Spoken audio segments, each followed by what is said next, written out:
You're listening to the Digital Child Podcast, brought to you by the Australian Research Council Centre of Excellence for the Digital Child. The COVID-19 lockdowns had lasting effects on families and children around the world. Families had to suddenly navigate education, entertainment, and social relationships within the confines of their home. Digital technology became essential to supporting these needs, and while it was a lifeline for many families, parents are now struggling to recontextualise digital tools for use outside of lockdowns. I'm Professor Tama Leaver, a Chief Investigator at the ARC Centre of Excellence for the Digital Child, and host of this Digital Child podcast episode. In this episode, we're chatting to Research Fellow Dr. Andy Zhao, who's here to talk to us about an international study conducted by the Centre into parents' attitudes towards children's use of screen media in COVID-19 lockdowns. Welcome to the podcast, Andy. Thanks, Tama. Let's start by telling us a little bit about the study, which was called Children, Media and Parenting in the COVID-19 Pandemic, or the Pandemic Parenting Study for short. What inspired it, and what questions were you hoping to answer about families and technology use? I think one of the biggest motivations for us to do this project is that we've observed childhood and family life have become digital by default because of the pandemic.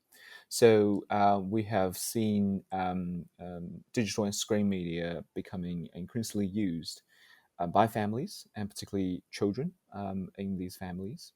So we wanted to basically answer two main questions through this project. The first is, what has changed or unchanged with children's use of screen media during the pandemic, particularly during lockdown restrictions? But also another question is about what has changed, or again, unchanged with parents' attitudes and practices towards responding to such changes. So these are the two main questions that we want to answer through this project. As I understand it, this was more than just an Australian study and involved interviews with families from wider settings. Could you tell us a little bit about that? Sure. So it is an international comparative project. It involves 7 countries, Australia included. We also have China, South Korea, United States, the United Kingdom, Canada, and Colombia.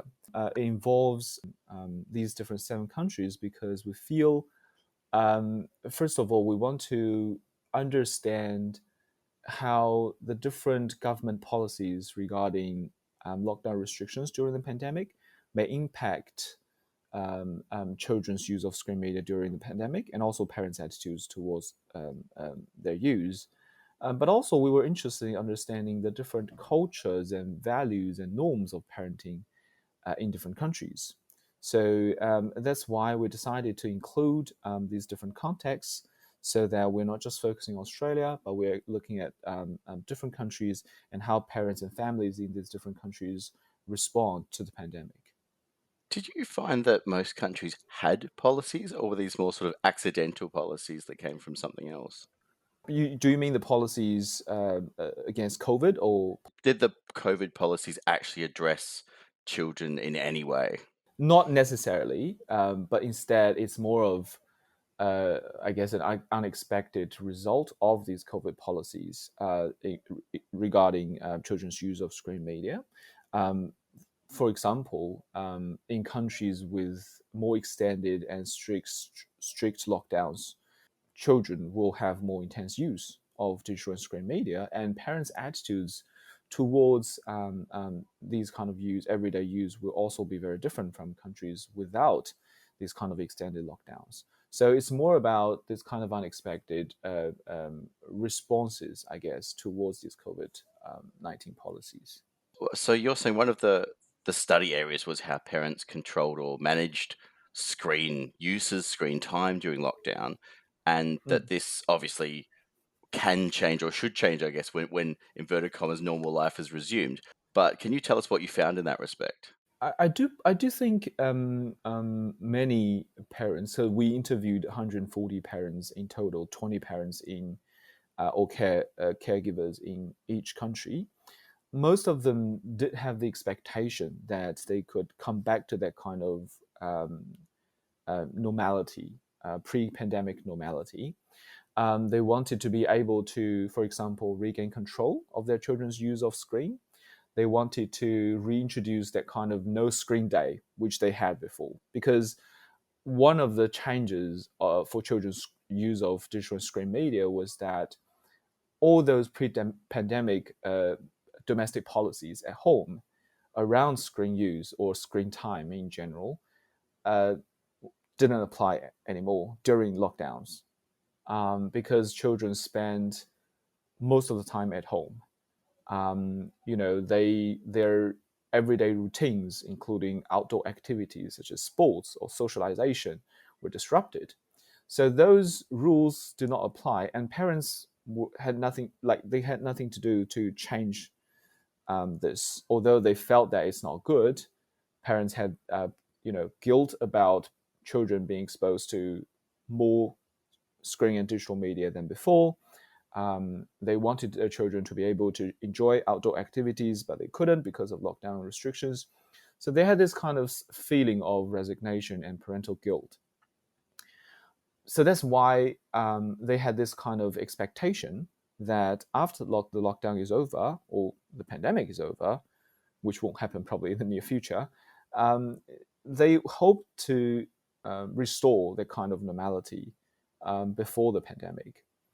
That's a kind of expectation for many. But interestingly, we're also seeing or hearing parents' explanations about how they also started to reevaluate the use of screen media and the role of screen media for their children. Parents, I guess also unexpectedly for them, observed how their children can actually benefit from the use of screen media. For example, some parents talk about how they felt quite excited when they saw their children learning new skills through using screen media. They saw their children making short videos during lockdowns in the courtyard, because they couldn't leave their home, right? But they were filming and they had fun and they were learning all those editing kind of skills. Others talked about how digital and screen media became new tools for education, for learning. And that was something also exciting for them. So I think parents' kind of attitudes definitely vary. They want to be able to have a more balanced kind of state of their children's everyday use of screen media. But at the same time, they do realize that perhaps it's not possible, but also it's not necessary for those to go back to the pandemic era. It's really interesting to see how attitudes have changed, not just seeking out, I guess, the pre-pandemic norms then, but it's really interesting to hear that those literacies learnt during lockdowns have actually sort of informed the way that parents are looking forward, which I think is I guess one of the silver linings of what has otherwise has been a really quite challenging time. Absolutely. Did you find that there were meaningful differences between different countries? Was the experience globally less uniform or more uniform than you might imagine?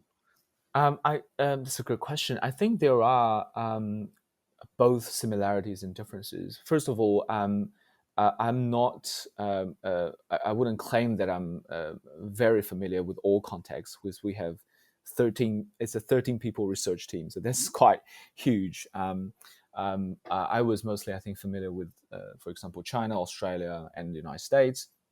But I think my understanding of these different countries and the comparisons between them is that um, uh, most parents recognize that there's this kind of huge increase of children's use of screens. That's kind of basically unanimous. That happens in all countries, because every context has some sort of lockdown restriction or school closure. So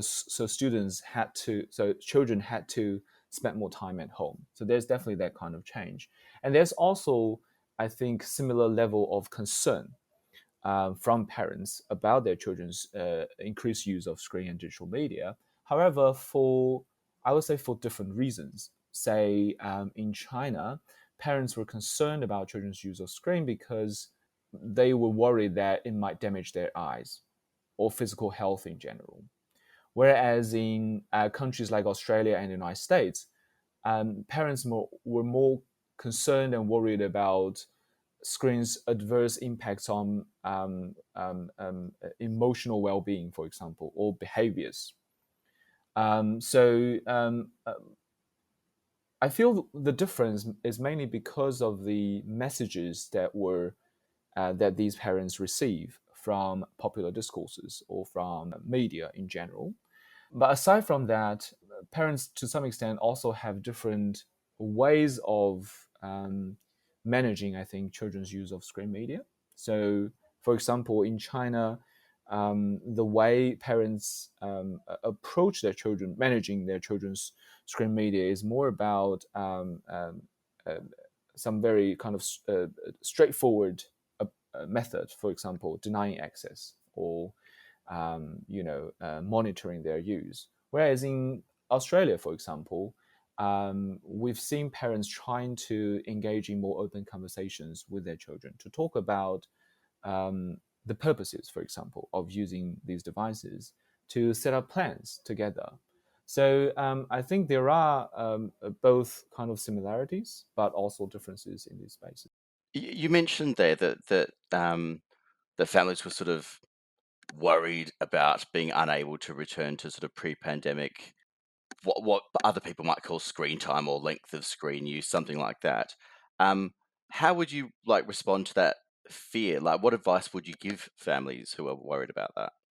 I think one method, which probably won't have some immediate effect, but is something that's quite important for parents to think about their children's use of screen media, is to have conversations, open conversations with their children, to try to teach them how to self-regulate their own screen media use, to help them build up digital and media literacy in this digital age, because that's something that they're going to encounter anyway when they grow up.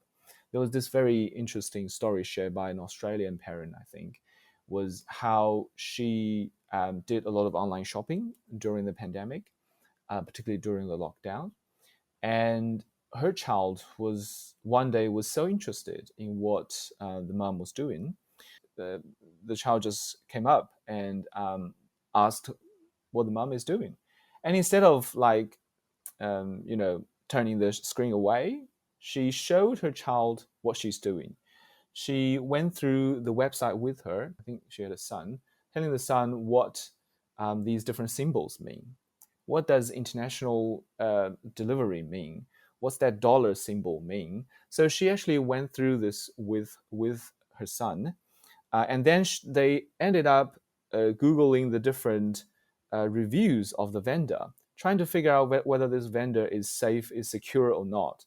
So I think that's a very interesting story in terms of how screen activity like this can be very productive and safe and beneficial for both children and the family.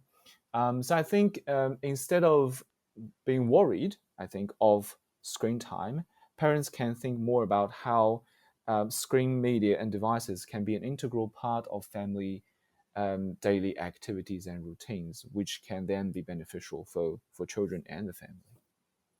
That's a great anecdote. I guess it'll be interesting to think about just how far that literacy goes. If you save the credit card details in the browser, perhaps it goes a tiny bit too far one day when you have that family has an unexpected delivery. But I'm afraid so.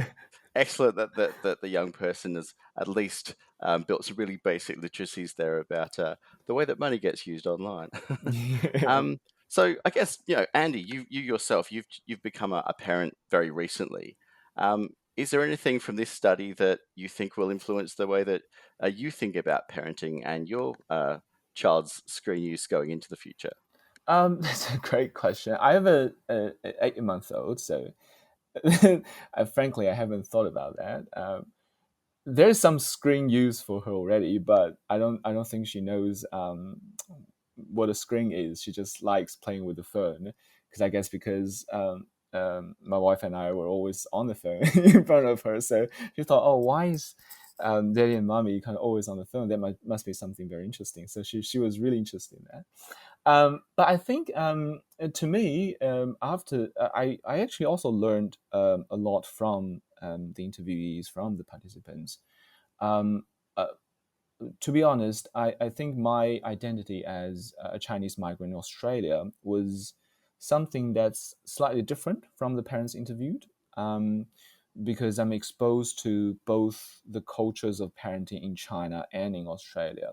And when we look for information and resources regarding parenting in the digital age, the information can be a bit too much and mixed sometimes for us.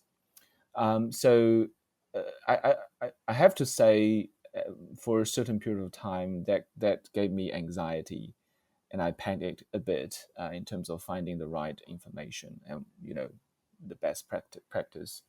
Um, but I think after the study, after particularly talking to parents and looking at the transcripts and also looking at the analysis of the data, I realized the children's use of screen media and also parents' attitudes toward that change along the time. So it's not something that's fixed. It's not something that's there's only right or wrong, but actually it changes depending on the context and depending on the needs of the children, depending on when parents see the actual impact of using screen media for children.